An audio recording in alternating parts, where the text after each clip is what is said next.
guys, it's Sam, and today I'm going to be talking about my favorite mentor characters in books. So this was actually a question that was asked on my recent Q&A, but I wanted a whole video for this because I have about 12 that are favorites and I knew I didn't want to leave anybody out. Also for this, these are going to be strictly mentor characters, so no mentors that turn into love interests because that could be its own thing. And no mentors that are like really parents or like adoptive parents or family or anything like that. This is just strictly mentor characters. And these are also in no particular order. I have not ranked them or anything. First was the book I was reading when I got this question, and that kind of inspired the list, and that is Jiongjiang?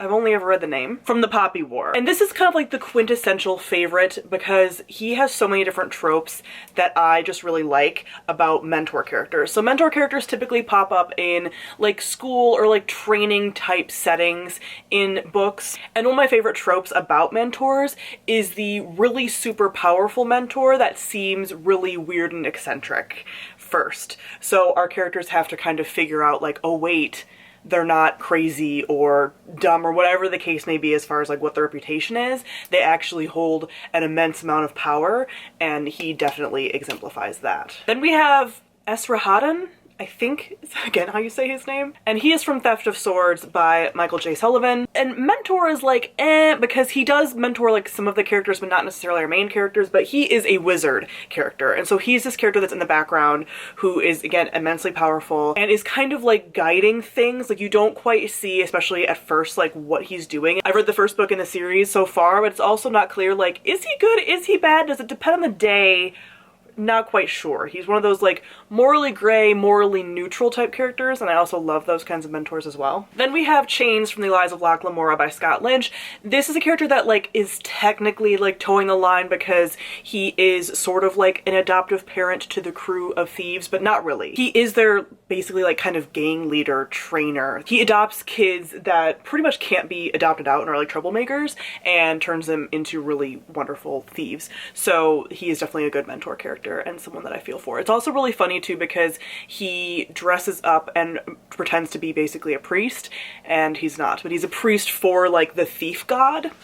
I just appreciate him. Then we have a mentor character who overlaps into a main character, but this is also like a multiple POV series, and that is Kelsier from Mistborn by Brandon Sanderson. Kelsier is one of my favorite characters of all time ever. I deeply enjoy him and his like quest and everything, and he's just super powerful but like almost like a cool uncle, and he's just a character that I pulled for as a main character but also really liked his mentoring of other characters as well. Then we have Orso from the Foundry Side series by Robert Jackson Bennett. Orso is like a darker, more cranky version of Doc from Back to the Future. For some reason that's how I picture him, but he is sort of like that mad scientist archetype trope, but grumpy. And I love a good snarky mentor. Speaking of snarky mentors, we have Alabaster from the 5th season by N.K. Jemisin. He is a character that is training one of our main characters, and he's so grumpy but also like has very good reasons for being so angry at the system of oppression that's in place, and he's trying to tear the world down in a way that our character doesn't necessarily agree with, and he's just,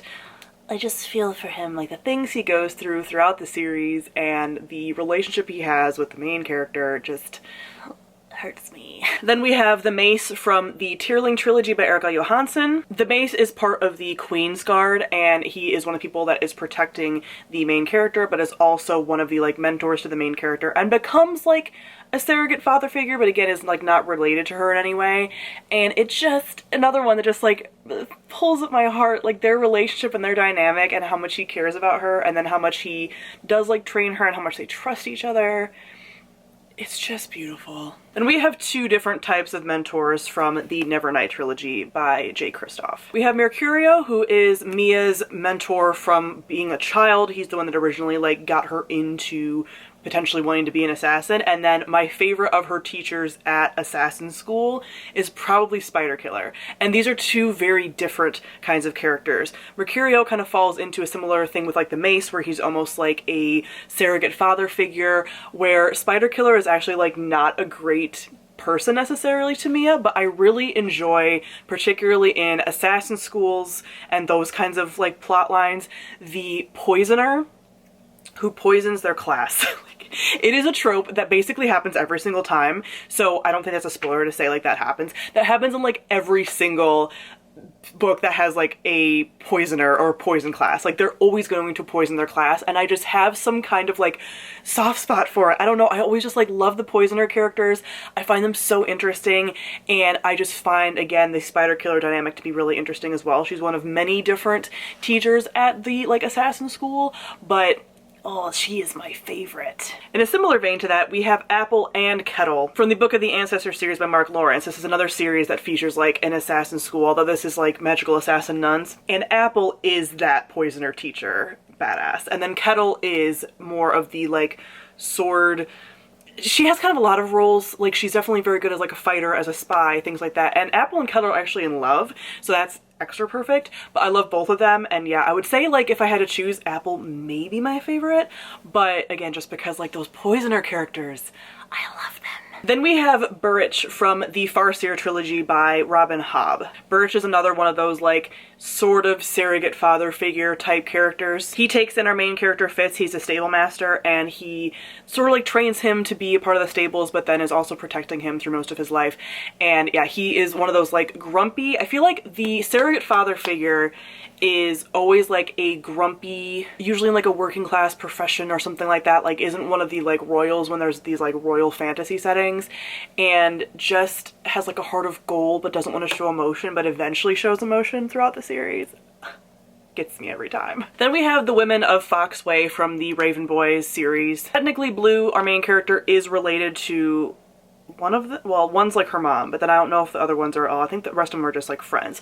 But the other women especially mentor some of the guys in the series as well. So I'm kind of looking at it from that angle instead of like the actual mother-daughter relationship that I actually don't like love that much. But the other women and all the magical women and like their mentoring of the magical kids warms my heart. And their like friendship as well, because you also get to see their like adult friendship with each other.